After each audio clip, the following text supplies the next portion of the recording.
Strange and amazing items are discovered often, but figuring out what our ancestors were up to is pretty tough.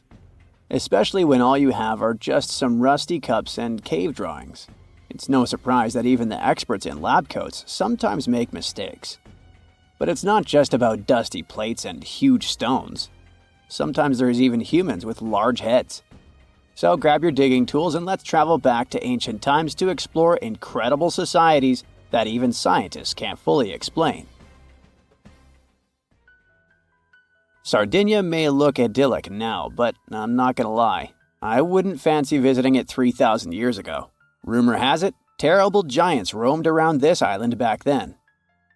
People even talk about finding human skeletons over 13 feet tall there, although nobody's ever shown anything to prove it. But the stories will make you wonder because some weird stuff has definitely happened.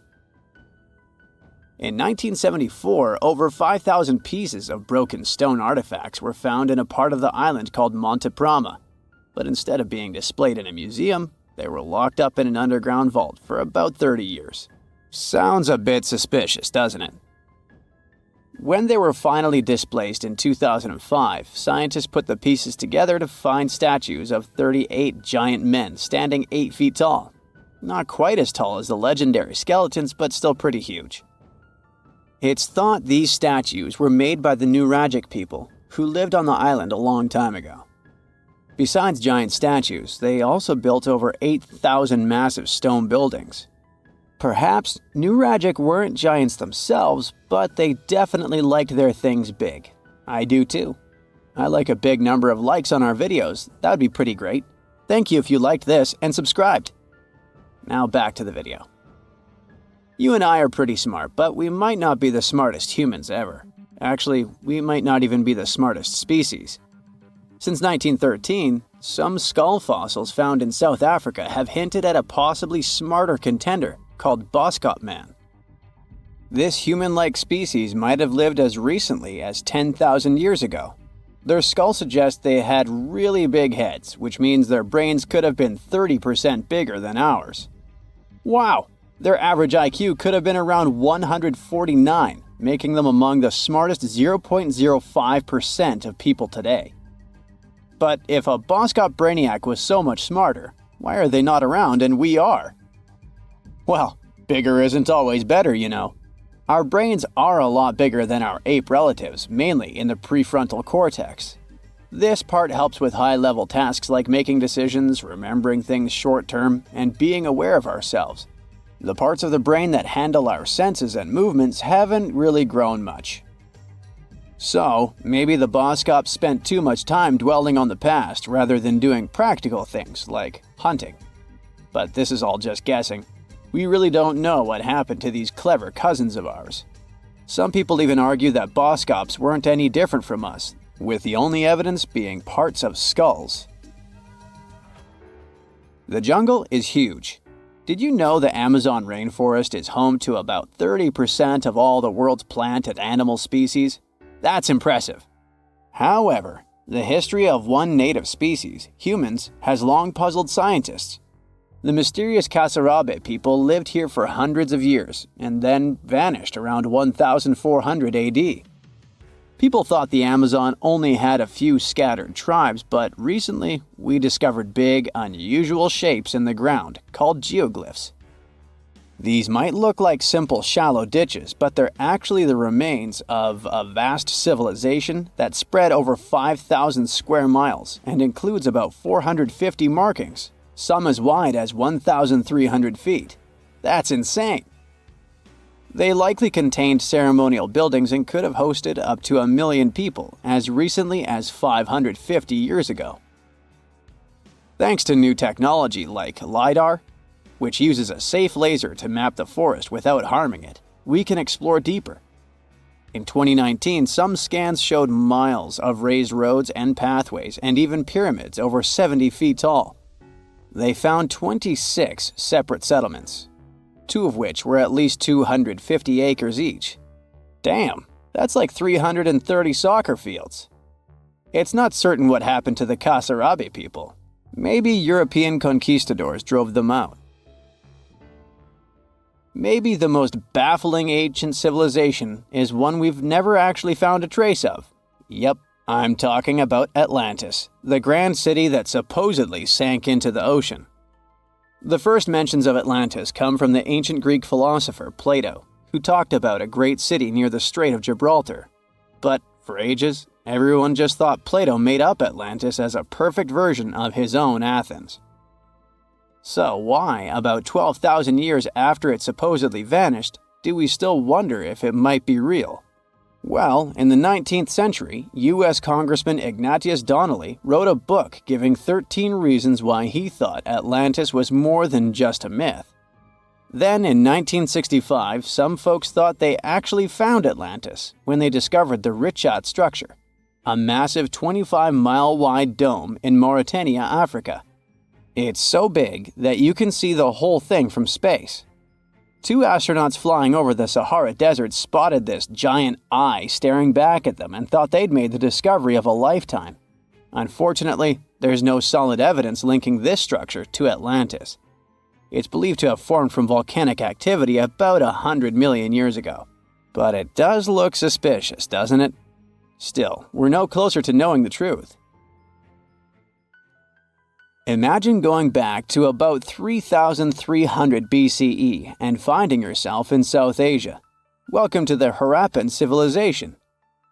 These people were way ahead of their time. They had cities like Harappa and Mohenjo-Daro, complete with baked brick houses, sophisticated drainage systems, and even public baths.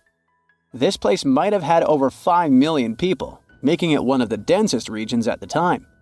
They also invented a system of standardized weights that was incredibly useful for traders. And trading they did. These people had connections stretching all the way to the Middle East, thanks to their great skills in metallurgy. They even had a form of ancient branding. The seals were used to stamp clay on tray goods. Despite being so advanced with a thriving urban life, there's a whole bunch of mystery shrouding their language and script. We've got bits and pieces of their writing, but no one's deciphered them yet, even with all the technology we have today. We also still don't know how exactly their society worked. It looks like they didn't flaunt their social status as much as other civilizations.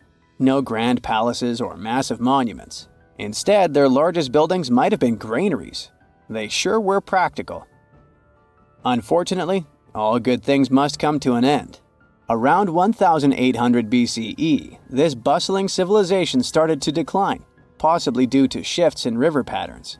As the environment changed, the Harappans packed up, moving towards more hospitable lands. Ever heard of the Minotaur?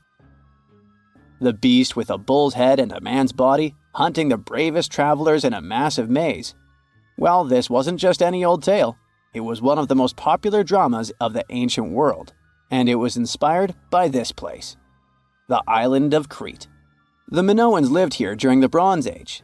They had stunning palaces, amazing frescoes, and a culture so rich it still fascinates historians to this day.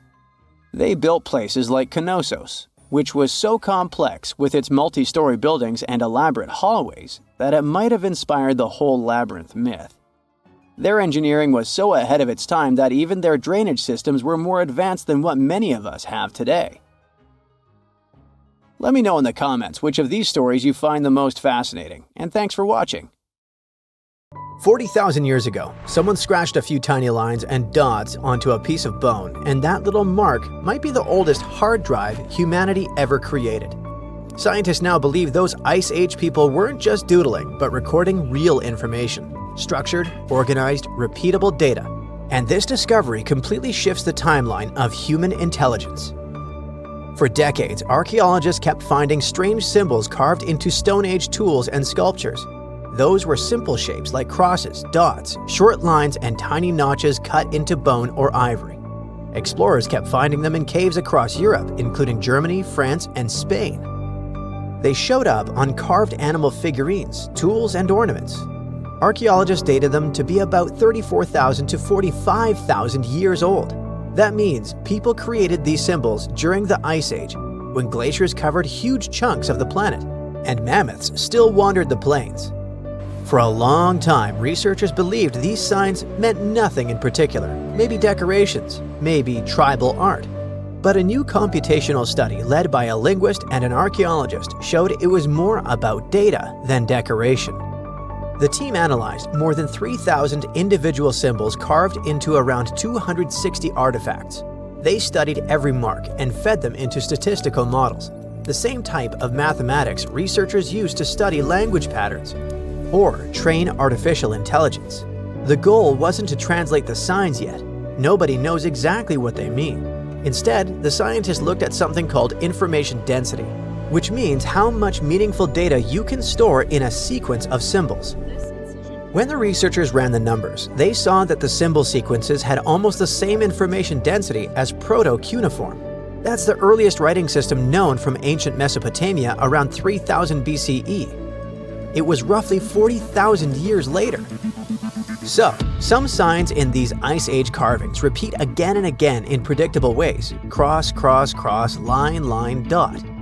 That repetition resembles early data encoding, where patterns repeat because they store structured information. The researchers also analyzed the entropy of the coded messages. Entropy measures how unpredictable a sequence is. High entropy means lots of possible combinations, like a complex password. Low entropy means predictable repetition, and it looks like the Ice Age symbol systems have entropy levels very close to early Proto-Cuneiform tablets. That means the amount of information those carvings could store roughly matches the earliest writing records from the first cities. It proves that humans didn't just suddenly invent writing out of nowhere 5,000 years ago. Instead, humans spent tens of thousands of years experimenting with symbolic encoding systems and gradually increased their complexity until true writing was finally invented. One of the most interesting examples of such a coded message comes from a cave in southwestern Germany. Archaeologists discovered a tiny mammoth figurine carved from mammoth tusk ivory, small enough to fit in your palm. There's a neat row of engraved crosses and dots running along its surface. Another object, called the adorant, is a thin ivory plate. Found in a different German cave, has a strange mythical creature that looks part human, part lion on it. The figure stretches upward like it's worshipping something, and across its body, someone carved rows of tiny dots and notches with careful spacing. Then there's the famous lion-human sculpture. If you look at the arm closely, you can see evenly spaced cuts along the limb. These marks seem intentional, deliberate, almost rhythmic. They look less like decoration and more like entries in a ledger. It makes those artifacts something like USB drives made of ivory. And because these ancient USB drives appear in different regions of Germany and in other parts of Europe, it could mean that Ice Age humans may have shared such symbolic messages across huge distances. Those hunter-gatherers living thousands of miles apart probably recognized the same patterns scratched into bone tools. Of course, scientists still don't know the exact meaning of these symbols. They could represent seasonal calendars, migration cycles, clan markers, or some concepts tied to rituals. So the most important discovery for now isn't the translation, but the structure of the signs that behave like a system. This coding system isn't the only proof that ancient minds invented complex systems long before modern technology arrived. There's a thick oval slab of limestone in a museum in the Netherlands. Archaeologists dug it up in the late 1800s and assumed it was some kind of Roman game board. The problem was that nobody could figure out the rules. The carved lines didn't match any known ancient game. Only in 2026, researchers finally solved the mystery with help from artificial intelligence. If you look at the stone closely, you can see that certain grooves on it are slightly deeper than others. It means that people slid pieces across those lines repeatedly, and the stone wore down over time. Conservation experts created extremely detailed 3D scans of the limestone surface to analyze those wear patterns. Those scans showed differences in depth smaller than a human hair. Every tiny groove became a clue about how players once moved their pieces. Then, the team brought in a special AI game simulation system designed to understand board games. They fed the system rules from about 100 historical games and asked it to test possibilities onto a digital copy of the Roman board. The AI played thousands of simulated matches against itself and tried different rule combinations each time. For every rule set, it tracked where the pieces moved and compared those paths to the wear patterns on the real stone. It repeated this process around 1,000 times per rule set until finally certain patterns started lining up perfectly. The system narrowed all the possibilities to a small group of related blocking games. In this type of strategy game, two players move pieces along fixed paths, trying to trap the opponent's pieces in corners or dead ends. If you've ever played tic-tac-toe or checkers, you already understand the basic idea. To control space, predict the opponent's next move, and close the trap. The simulations showed that the Romans most likely played this game with small tokens made of glass, bone, or pottery sliding along those carved grooves. And that discovery matters more than you might think. Historians used to believe blocking games appeared in early medieval Europe, centuries after the Roman Empire collapsed. But this limestone board showed them that such games existed nearly 1,000 years earlier. So, Roman players had strategy games that helped them develop forward planning, recognizing patterns, and thinking of different combinations and possibilities. Now let's travel even further back in time, long before Roman cities and writing of any kind. Our destination, Olduvai Gorge in northern Tanzania, one of the oldest important archaeological sites on Earth. In 2025, researchers studying the area found something unexpected in ancient sediments. It was a set of tools made from the limb bones of elephants and hippos. And these tools date back about 1.5 million years. Scientists found 27 bone tools, some nearly 15 inches long, shaped into sharp blades. Early humans most likely used them on animal carcasses or to process tough materials. At first glance, they seem simple, but it actually looks like the toolmakers shaped these bones using knapping, the same process used to chip stone tools. Knapping means striking a material carefully so that small flakes break away, gradually forming a sharp edge. Bone behaves very differently from stone. It contains collagen, which makes it slightly flexible and elastic. Hit the bone too hard and it shatters unpredictably. Hit it too softly and nothing happens. That means whoever made these tools understood how the material worked. They adapted their technique to shape bone without destroying it. Archaeologists believe Homo erectus, an early human species with body proportions similar to ours, created these implements. It also looks like the toolmakers preferred thick limb bones, which are the strongest parts of animal skeleton. To make that choice, you need to understand anatomy and material strength. Engineers today still use that same logic when choosing materials for machines. When we put all these discoveries together, we see that our ancestors designed systems, invented technologies, stored information, and played complex games long before modern civilization appeared. So we didn't just suddenly become intelligent. We've been building knowledge for tens of thousands of years. There you are, trekking across a desert on foot. It's hot, you're terribly thirsty, and now you gotta walk around this stupid wall. Wait, a wall in the middle of a sandy, lifeless nowhere? Exactly, a wall in the northern Saudi desert. Archaeologists have just made a super exciting discovery, and what they found was not just a single wall. No, it was a whole ancient walled city that might date back to 2400 BCE. They think this place was home to around 500 people and could have been used for 1,000 years. This discovery is groundbreaking. It means that the area could have been way more advanced than anyone expected. The city was well organized, with different zones for living, towers and strong walls for protection, and different sections for all kinds of daily life. This ancient city, now called Al-Natab, was basically an oasis town. And it's great since it can give us a peek into what life might have been like in this desert thousands of years ago. Apparently, they had clearly separated areas, like residential sections, a cemetery, farmland, and even a town center. This oasis city, found in the Khaybar area, is the first big organized settlement from the 2nd or 3rd millennium BCE that researchers have uncovered in northwestern Arabia. The first surveys show that this town, which covered about 6 acres, had several districts, including the residential area, the cemetery, and the legal one, with courts. The houses were set up in neat rows, all connected by small roads. Those streets kept the residential area separate from the rest of the town. Back then, Most people in this region were nomadic herders, always moving around. But archaeologists have been sure that during the Bronze Age, northwest Arabia had small walled towns and oasis centers scattered across it.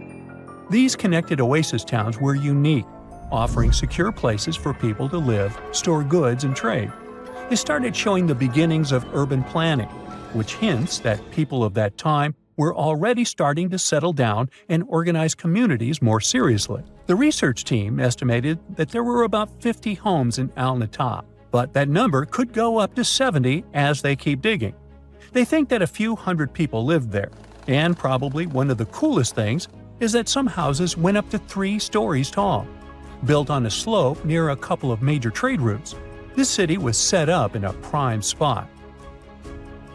Now, one of the most impressive things about this place is its water supply. The oasis had springs and aquifers, which are underground water sources, and such conditions were perfect for farming. Those water sources meant residents could grow their own food, making the town self-sufficient. The outer walls probably helped control who could enter the town and get access to its resources. This settled way of life was an impressive shift from nomadic living to a more agro-pastoral lifestyle, which means a mix of farming and herding animals.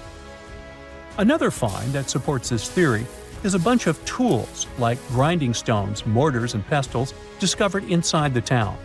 People there must have ground grains and prepared food. They had a diet of cereals, meat, and milk from animals they raised themselves. These astonishing findings show that the inhabitants of the town could easily feed themselves and were surprisingly advanced for that time. Thanks to better access to Saudi Arabia in the past couple of decades, archaeologists now have a much clearer picture of what life there was like thousands of years ago.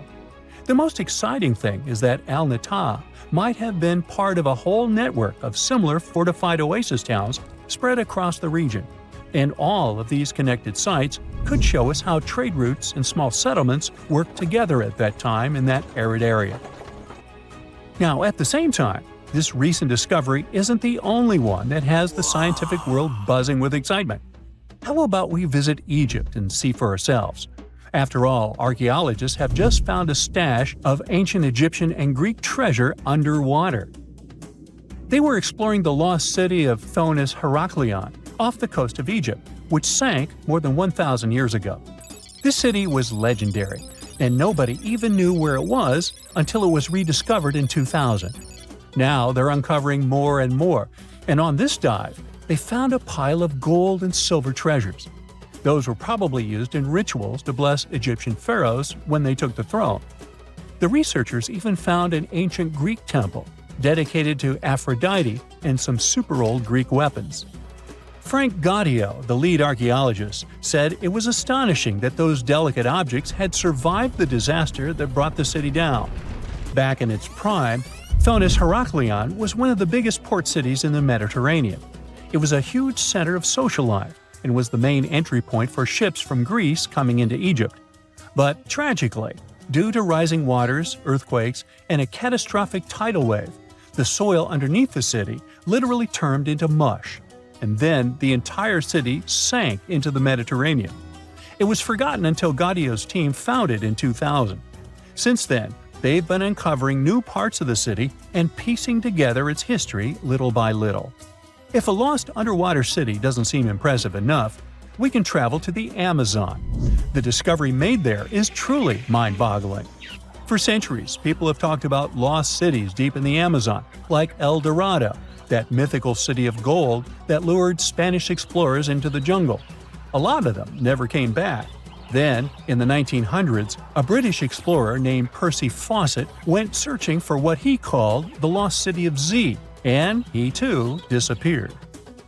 But now, finally, scientists have actually found proof that those lost cities in the Amazon were real all along. A team of scientists use a tech called LiDAR, which basically allows you to see through thick jungle from above by bouncing light beams off the ground. They flew over the jungle in Bolivia in a helicopter about 650 feet up and mapped out those hidden ancient cities. What they found were ruins of a huge urban settlement built by the Kasarabi people who lived there from 500 to 1400 CE. And it wasn't just a couple of buildings here and there. No, the LiDAR maps revealed massive urban centers, pyramids, platforms, roads, canals, and causeways, all carefully laid out. Turns out the Amazon wasn't just an untouched jungle. It was once home to big, complex cities.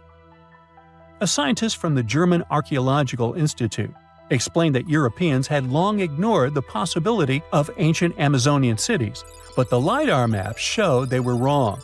The new maps have revealed 26 sites, including 11 that no one even knew existed. Researchers have discovered two main city sites, Landivar and Kotoka. They had massive moat causeways stretching out like spokes on a wheel, linking the main cities with smaller surrounding settlements. Some of the canals even connected the cities to rivers and a big lake, which allowed water to flow through the area. Over the years, scientists found scattered ruins all over this region, but the thick jungle made it nearly impossible to connect the dots and see if or how they were related. With LiDAR, the whole layout came to life, showing that those sites were part of a much larger, organized urban system. It's now also clear that the sites had a greater meaning, since everything is lined up in a way that could be symbolic of the spiritual beliefs of the inhabitants. The Kasarabi culture isn't as famous as the Maya, but they had a thriving society in an area that faced huge challenges, like yearly flooding. And although the nearby Andes had their own monumental sites, the Kasarabi were doing something absolutely unique. They even had reservoirs to store water, which suggests they might have been dealing with occasional droughts, which is pretty unusual for the Amazon. Actually, those terrible droughts could be why the Kasarabi eventually left their cities around 1400 CE. The Sahara Desert is like a Mad Max movie. Scorching heat, endless dunes, and an overall barren wasteland. A place where no one could live, right? Well, forget all you know about it, because 5,000 years ago, the Sahara was a lush paradise of grasslands, lakes, and rivers, and the home of a ghost civilization that vanished without a trace. Our tale begins in the 1930s, when a Hungarian explorer stumbled upon a cave in the middle of the Sahara. Inside, he found something bizarre: ancient rock paintings of people swimming in a lake, surrounded by giraffes, hippos, and crocodiles. At the time, everybody shrugged it off as some symbolic depiction of the afterlife, because, really, who would imagine a lake in the Sahara? Well, fast forward some 70 years later, when a group of archaeologists made a discovery that flipped the script. In a rock shelter in Libya, they unearthed 15 mummies, along with baskets, ceramic pots, and other everyday items. This may look like prehistoric junk to most people, but to archaeologists, it was like uncovering a key piece of evidence. Those people weren't just passing through, they lived here. You see, those weren't just any mummies. They were some of the oldest naturally mummified humans ever found, dating back over 7,000 years. Take that, Egypt. Two of them still had readable DNA, preserved thanks to a rare natural mummification process, almost a miracle considering the Sahara's climate's ability to turn everything into, well, beef jerky. Scientists struggled to understand where those mummies came from for a while, because the mitochondrial DNA they recovered was not helpful at all. But thanks to scientific progress, they eventually managed to do a full genome analysis that revealed some weird secrets. Those people belonged to a human lineage that was completely unknown, and they lived isolated from the rest of humanity for thousands of years. For decades, researchers assumed that the place where they lived, the Green Sahara, was like a prehistoric highway, a lush corridor that humans and animals used to migrate between sub-Saharan Africa and the Mediterranean. But the mummies demolished that theory, like a hippo sitting on a sandcastle. Their DNA showed zero genetic mixing with sub-Saharan and Eurasian migrants, keeping their genes pure for 7,000 years. Their closest genetic relatives weren't their neighbors living right below the famous desert, but some ancient hunter-gatherers from Morocco, and even some guys that lived in the Czech Republic, when it wasn't even a country yet, 50,000 years ago. We're not out of the woods yet, because those mummies also carried some teeny-tiny traces of Neanderthal DNA, just 10% of the amount found in modern Eurasians. Now, if you paid attention in school, then you know that Neanderthals lived in Europe and Asia, and early humans only mixed with them after migrating out of Africa. But those green Sahara folks never left Africa. So how did they get Neanderthal genes? The leading theory is that their ancestors mingled with Neanderthals in North Africa 50,000 years ago before settling in the Sahara and cutting off contact with the outside world. Archaeologists also found cattle bones and tools made of stone and wood at that rock shelter, proving that those people led a thriving pastoral lifestyle. This discovery made scientists scratch their heads for a while because, you see, animal domestication was not developed in Africa. So how did they learn it if they never mingled with anyone? Did they have ancient YouTube tutorials? Probably not. The researchers believe they must have traded knowledge with neighboring groups, but just knowledge, no saliva. It's almost too hard to believe that no outsiders mixed with them. After all, who wouldn't want to live in a thriving civilization in the middle of a green paradise, drinking milk, eating meat, and even using animal blood as a protein source? Ooh, yummy. They didn't have to hunt for every meal, thanks to their livestock, and the abundant water made life pretty sweet. And yet, they never married outsiders. Why? Maybe it was a cultural choice to never date outside their own group. Or maybe the landscape itself kept them isolated. This is where scientists place their bets. They believe that the dense forests and rivers that existed in the Green Sahara acted like nature's no trespassing sign, creating a geographical barrier that isolates animals, plants, and whole societies. This isolation is the reason why their genes were so unique. These guys weren't swapping spit with anyone else. But this genetic time capsule almost didn't survive. For most of the last ice age, the Sahara was even harsher than today, a true dead zone where humans couldn't survive. 70,000 years ago, even the toughest people disappeared, retreating to the Nile Valley and the Mediterranean coast. Why? Because Earth was a climate bully. Massive glaciers stole all the moisture, weakening monsoons until rain clouds barely reached North Africa. Then came the knockout punches. Armadas of icebergs flooded the North Atlantic, triggering devastating droughts each time. This was the Sahara's ultimate keep-out era. Now, you're probably wondering how in the world the Sahara turned green after all this, and then went back to being a desert again. Well, it all started 15,000 years ago, I wasn't around then, when Earth was shaking off the last ice age. Our planet's axis was a bit wobbly, and because of that, the northern hemisphere got closer to the sun, getting extra sunlight and heat. This eternal summer turned North Africa into a giant moisture magnet, pulling water from the Atlantic and making it all rain down on the Sahara. The result of this ridiculous amount of rain was a lush savanna, complete with lakes the size of small countries. But the African humid period was not just a one-time miracle. The truth is, this eternal on and off switch between green and desert happened to the Sahara more than 230 times since the desert was born. During one of these events, the Sahara even expanded, getting bigger than it is today. So when the Green Sahara showed up, you can bet it brought the ultimate ecosystem glow-up. This wasn't just a light dusting of grass. We're talking full makeover. The transformation was so complete, it even reshaped animal populations.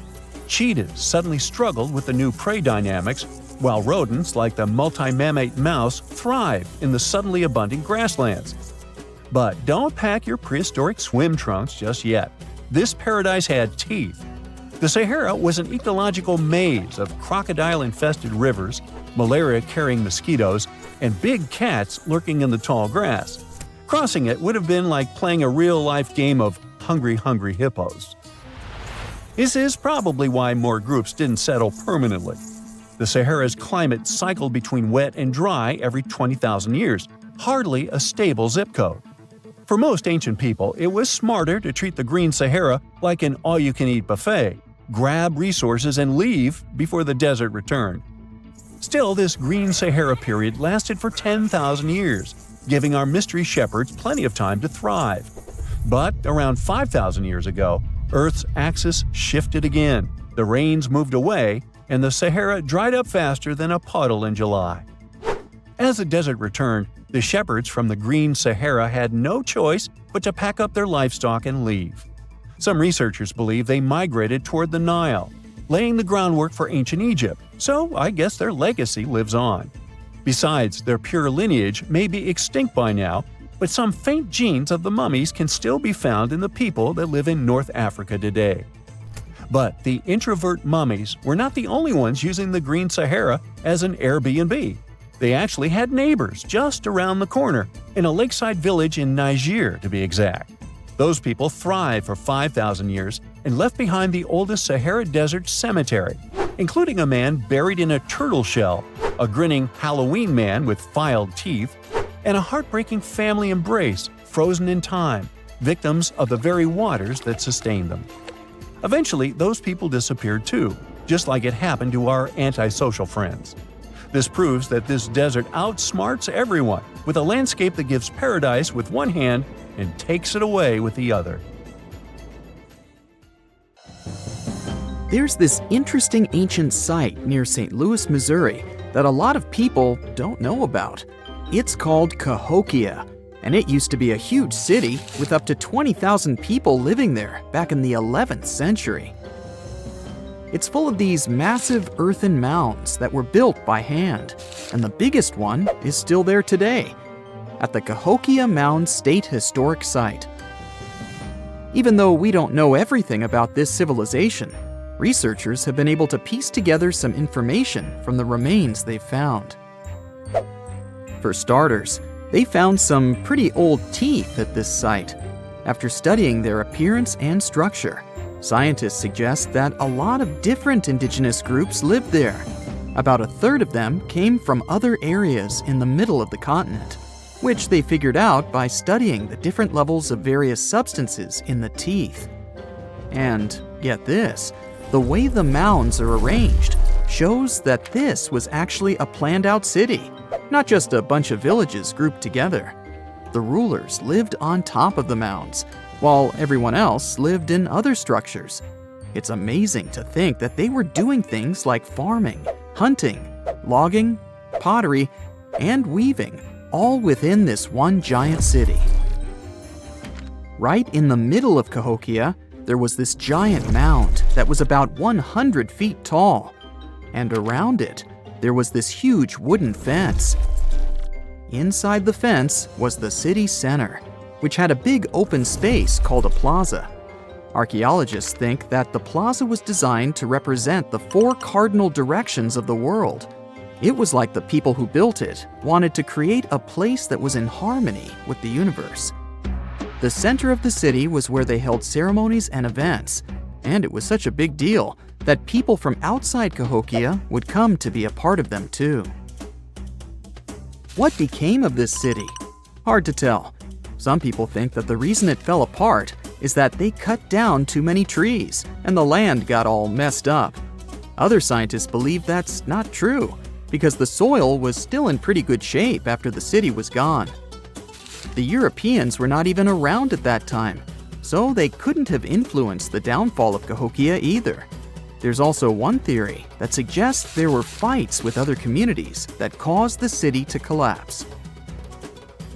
These days, there are over 65 preserved mounds, and you can even climb the steps of the tallest one. The best part is that local authorities are thinking of making it a national park, so you should totally plan to visit before it gets too crowded. Mohenjo-Daro is another lost ancient city that's still surrounded by mystery. Located in modern-day Pakistan, it was a city that flourished during the Bronze Age, and it was extremely advanced for its time. It had things like water systems and fancy architecture that other cities didn't have back then. Despite these features, it's not as well known as other ancient cities, like those in Egypt or Mesopotamia. What's even weirder is that at some point, the city was abandoned, and no one knows why. Archaeologists found the city in 1911, but it took a while for them to realize how important it was. Eventually, they uncovered a lot of really interesting things about the city, like its advanced sanitation system. Excavations uncovered over 700 wells, as well as private baths and a large communal bath. Remarkably, even private homes had toilets, and waste was efficiently disposed of through a city-wide sewage system. They also had a lot of trade connections and made some really beautiful objects like pottery, jewelry, and figurines that were sold all over the region. Despite its amazing culture and knowledge, scientists have yet to figure out why the city was abandoned. Some people think changes in the nearby river might have had something to do with it. The writings that the people of Mohenjo-Daro left behind are still a complex code, even for the most skilled specialists, making it even harder to piece together their history.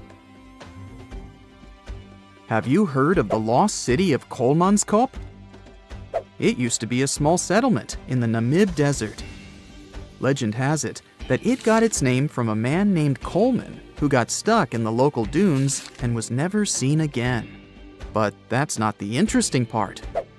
In 1908, a railway worker found a shiny stone and showed it to the chief railway foreman, who turned out to be a hobby mineralogist.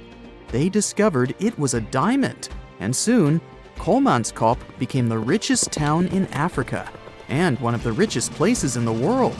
It had luxurious stone houses, a school, a hospital, and even an ice factory to produce ice for fridges. The hospital had the first X-ray machine in southern Africa, which was supposedly used to check if workers were illegally swallowing diamonds. Its popularity began to decline in the late 1920s when another diamond-rich location was discovered nearby. Most of the inhabitants soon began to flee the city in search of a better life, leaving the buildings abandoned. In 1938, all machinery was taken south and the town was left to the desert. The last inhabitant left Kolmanskop between 1956 and 1960. The hot climate and low humidity have preserved the structures over time, and tourists can now visit this desert ghost town. You've surely heard about this next ancient city, Machu Picchu. It's this incredible ancient location in Peru. It stretches across a huge piece of land in the Andes Mountains and sits high above sea level. It's even considered one of the wonders of the modern world. But here's the thing. Scientists aren't exactly sure what it was used for.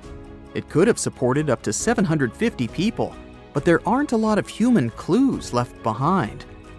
Some people think it was more of a spiritual or ceremonial place, while others believe it may have been like a fancy spa retreat for the nobles. The extensive terraces might mean it was used for crop testing or as a trading hub. And there's even a theory that it was used as a prison because they found a cell-like area too. It's amazing that even today, archaeologists and historians are still puzzled about how it was built. Did you know that they probably didn't even use wheels for transportation? And those massive granite rocks were somehow pushed up the steep Andean mountains, even though most of them weighed a lot. Some historians think that hundreds of people worked together to push each rock up the peak. The huge stones at Machu Picchu are also so close together that you can't see any cracks between them.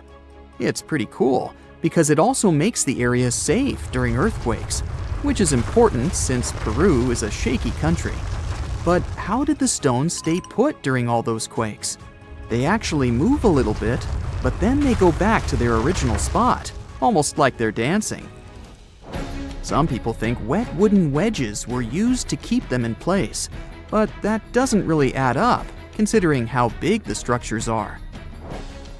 Locals back then also seem to have built Machu Picchu without using any pack animals or iron tools. They had to sculpt and put everything together using mostly their hands. Plus, the citadel is built on a fault, so they had to move a bunch of stone and earth to make it flat. Scientists also think that the real construction is actually underground because of the deep foundations and drainage system. In fact, there's a hidden water system that was just recently discovered using 3D scanning. They didn't even use mortar to put the granite blocks together. They were so precise that you can't even fit a sheet of paper between them. One theory suggests that people that lived there used stone tools made of a harder material than the stone they were cutting. Humans invest a lot of time and money exploring the unknown. First, outer space, then the ocean floor. But there's another frontier we're trying to conquer. Scientists call it the deep frontier. I'm talking about how far down to the Earth's core we've made it so far. During the 60s, humans tried digging the deepest man-made hole on Earth.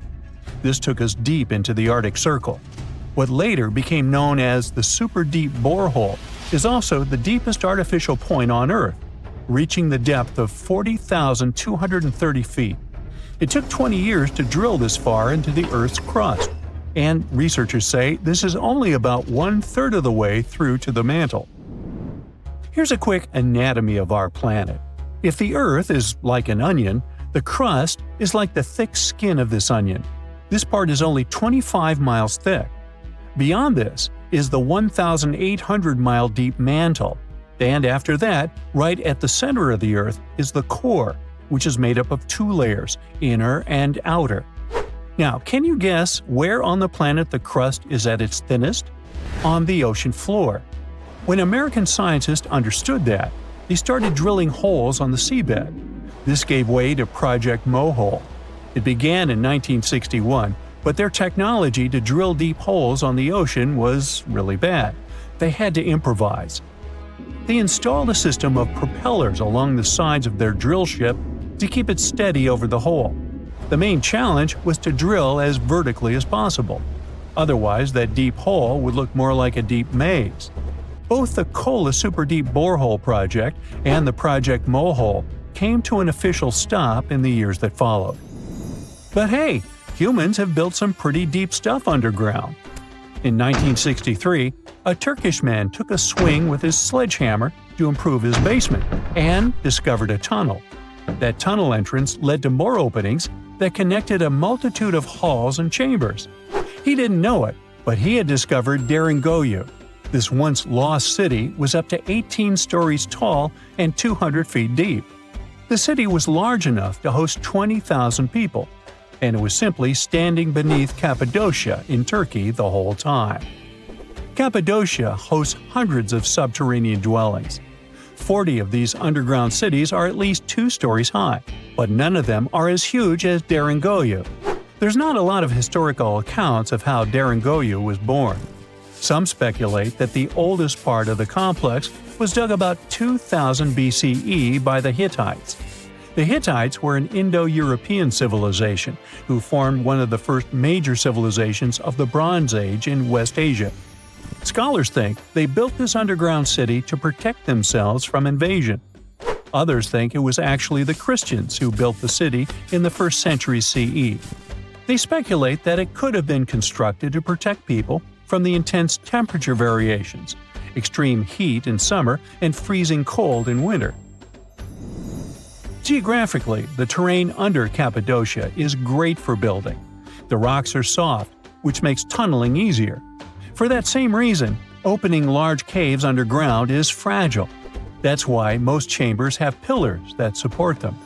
On the bright side, and we are, none of the floors at Deringoyu have ever collapsed. The builders of Deringoyu thought of everything. The city was shut off from the world by huge rocks that hid its entrance. It was ventilated by a total of more than 15,000 shafts, around 10 centimeters wide. This way, they guaranteed enough breathing air in the upper levels in a way that they ended up being used as the living and sleeping quarters. The lower levels of this impressive maze were mainly used for storage. But honestly, they had it all. A room for a wine press, for domestic animals, small religious buildings. They certainly didn't spare any efforts to make that underground city as complete as an above-ground one. Now, speaking of impressive underground stuff, Switzerland has the longest tunnel in the world, built here on the Swiss Alps. This absurdly huge tunnel was built over 8,000 feet below the surface. Check this out. This is what the Gotthard-based tunnel looks like. The first idea to build the tunnel was put forward as early as 1947, but construction only officially began in 1999. It took them years to approve the project and then scout for the perfect location. Even so, the 73 different rock types that compose Massif turned the construction into a real challenge. Some of the rocks were as hard as granite, and others were as soft as sandstone. This meant they needed different approaches and equipment so the whole thing wouldn't crumble down. Overall, they had to excavate about 28 million metric tons of rock to make way for the tunnel. There were many other challenges to build that far into the earth. The deeper into the mountain they got, the hotter the temperatures were. Since there's no natural ventilation, temperatures would get as high as 115 degrees Fahrenheit, making it really hard for workers to endure. The tunnel stretches for 35 miles from one end to the other. During the construction, workers had to use 4 massive tunnel boring machines, aka moles, to penetrate through the massif. Each of these moles was around 1,400 feet long. But that was one of the best things they could do, since these machines limit the disturbance to the surrounding ground and help to produce a smooth tunnel wall. You'd never guess that the world's deepest basement belongs to the Sydney Opera House in Australia. The building goes as deep underground as it grows above ground. But this basement isn't just the Opera House's foundation, it's a parking lot. This unique parking garage penetrates 120 feet underground, or 12 stories deep, while most car parks are only 4 or 5 stories deep. But that's not all that makes it unique. You see, if they decided to build a normal rectangular parking space, this would end up eliminating a bunch of possible parking spaces. And since they wanted to maximize the space they had available, they had to come up with some superb structure. First, they opened up a man-made cavern to make that dream possible. Then they had to come up with a design. That's what led to the donut-shaped cavern, or what engineers call a double helix. This design shocked the engineering community for its innovative approach. But hey, it worked! Today, there is space for over 1,000 cars down there, which seems about right for an opera house. Let's wow once again real quick. Some underground structures may take up to an hour to reach. Take this gold mine in South Africa that lies around 2.5 miles below the surface. Yeah, you may think, hey, it's just a couple of miles, why does it take an hour to get there? But the conditions are hard and it's not for the weak. But Milan Ladina, an Ecuadorian runner, even completed a half marathon there, despite temperatures reaching 104 degrees Fahrenheit, high humidity at 80%, and an atmospheric pressure of 1.4, comparable to what divers experience 5 meters under the sea. Yikes! Now, let's assume that another species, whether humanoid or dolphin-like, could have existed millions of years ago. How do we find their traces? There was a Doctor Who episode about a non-human industrial civilization on Earth that existed long before us. These reptiles, called Silurians, were forced deep underground by a catastrophic rise of temperatures on Earth, and there they thrived for centuries. That inspired scientists to create the so-called Silurian hypothesis. If there was an advanced civilization before us, we should find their traces somewhere. Well, let's try. Climatologist Gavin Schmidt and astrophysicist Adam Frank decided to dive into this themselves. Like us, any technologically advanced civilization would be hungry for energy. So they looked for global effects that would leave a widespread mark. For example, hints of large-scale industrial processes, like plants and factories, and their leftovers. Then comes the question of how long these civilizations would last. If they existed for a long time, we should look for long-lasting signs, like residues from burning fossil fuels, mass extinctions, synthetic chemicals not found in nature, and even traces of nuclear fission. Basically, we should search for the same kinds of things that humans are currently leaving behind as evidence of our activities. Unfortunately, this evidence isn't that easy to find. Let's imagine an unsettling scenario if humanity suddenly disappeared. Even though it seems like we've left a lot of changes on our planet, the future civilization millions of years from now would struggle to find any remnants of our existence. Why? Well, our planet has existed for 4.5 billion years. Complex life on Earth has existed for more than 400 million years. Compared to that, our industrial period only lasted around 300 years, and we haven't left any significant traces. Our record of Earth's history is full of gaps, especially the further back you look. The fossil record captures only some things, being very selective and incomplete. On average, one fossil emerges every 10,000 years, and dinosaur footprints are even rarer. Mountains rise, oceans change, and plate tectonics can easily wipe out evidence of entire civilizations. After a couple of million years, chances are any physical signs of a civilization would disappear. In order to find at least something, we have to look for things like odd sediment patterns or unusual isotopic ratios. Also, fossils mostly form in water, leaving us in the dark about creatures on land or in the jungles. So even if there was a technologically advanced society millions of years in the past, and even if they were far more advanced than us, we might struggle to find any clues of its existence. Frank and Schmidt try to understand how we could ever hope to spot signs of them. Discovering actual cities would be the ultimate proof of a Silurian-style civilization on Earth. But Adam Frank isn't too optimistic. Even now, our cities cover less than 3% of the surface, making it easy to miss ancient city ruins. Whether a city survives over tens of millions of years depends on whether the land around it is sinking, getting locked into a rock, or rising, getting worn away by rain and wind. So, places like the French Quarter in New Orleans might have a better shot of making it into the geologic record than, say, Haight-Ashbury in San Francisco. When it comes to finding artifacts, the odds are pretty slim as well. No prehistoric iPhone would survive millions of years, fancy glass or not. Finding their fossilized remnants might be a bit more promising, but it's still tricky.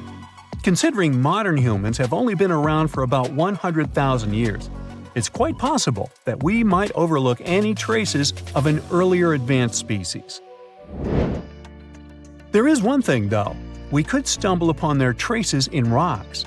Our current chaotic era might leave a distinct mark on the Earth's geological history, especially since we're basically experiencing PTM 2.0. I'll get to that in a moment.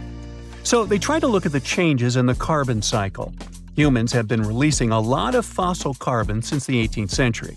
This leaves a special mark in the carbon isotope ratio, like a signature that shows the difference between carbon in living things, such as seashells, and carbon in lifeless volcanic rock.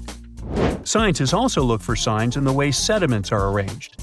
Large coastal deltas might mean that there were bigger rivers made by folks in this hypothetical civilization. Traces of nitrogen could suggest big-scale farming, where they used a lot of fertilizer. Spikes in metal levels in the sediment could mean runoff from heavy industries. Of course, a single find like that wouldn't tell us anything. Schmidt says the key is to look for multiple signs together. Without clear artifacts, the uniqueness of an event might show in various clues rather than a set of changes linked to a single cause. On a quest for Silurian-style clues, scientists even decided to check the moon. Some astronomers find it surprising that no one has looked into this before. They even joked about the possibility of dinosaurs building rockets and leaving traces on the moon or other celestial bodies. These astronomers think that Earth-like planets tend to erase signs of civilizations on their surfaces. So they're exploring the wild notion that these beings might have been space travelers. In that case, remnants of their technology, known as technosignatures, could be lurking not only on our moon, but also on asteroids, or even buried on Mars. There they might endure for millions or even billions of years. Unfortunately, so far, despite digging into the past 380 million years and examining all suspicious events, the researchers haven't found a clear match for a technological civilization. They don't give up, though.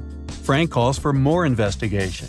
For example, we could study how modern industrial chemicals stick around in ocean sediments. This, he believes, could help us identify similar chemical traces in the Earth's history. If there are no traces, why do we even bother to find something like that?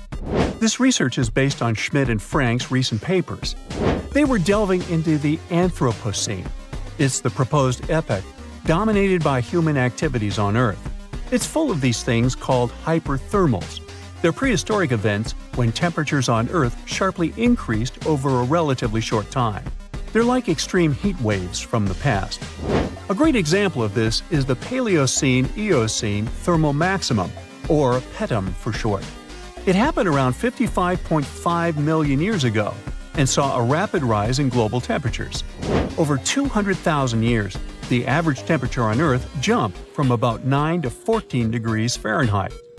We studied these hyperthermals to understand how they occurred, from natural causes or human activities.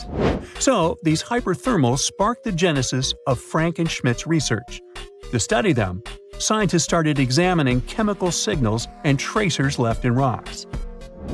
When doing that, Schmidt and Frank uncovered some eerie parallels between all the climate issues we have today and past periods of rapid temperature shifts. There's a close similarity between the PETM and other hyperthermal events. So all this work isn't just about solving a historical mystery. Understanding our impact on the environment can guide us to finding better ways to live in harmony with the planet and avoid becoming a forgotten species in the future. Our Milky Way is filled with lots of planets that could be just right for life, but we don't know if there are other civilizations out there. Earth is the only place we know of with living beings. About 200 years ago, people wondered if there might be civilizations on Mars. Back then, it was a real question, but once we got pictures from space probes, we decided there wasn't any evidence for it, and that idea got stuck in our minds. Now, it's not even considered a valid topic for serious science. It's seen as kind of silly. But no one has set clear limits on what could have happened on our own planet a really long time ago. So, even if there is no proof, we shouldn't throw away the possibility. Don't forget, it took humanity a while to recognize dinosaurs. Maybe Silurians are just patiently waiting for their time.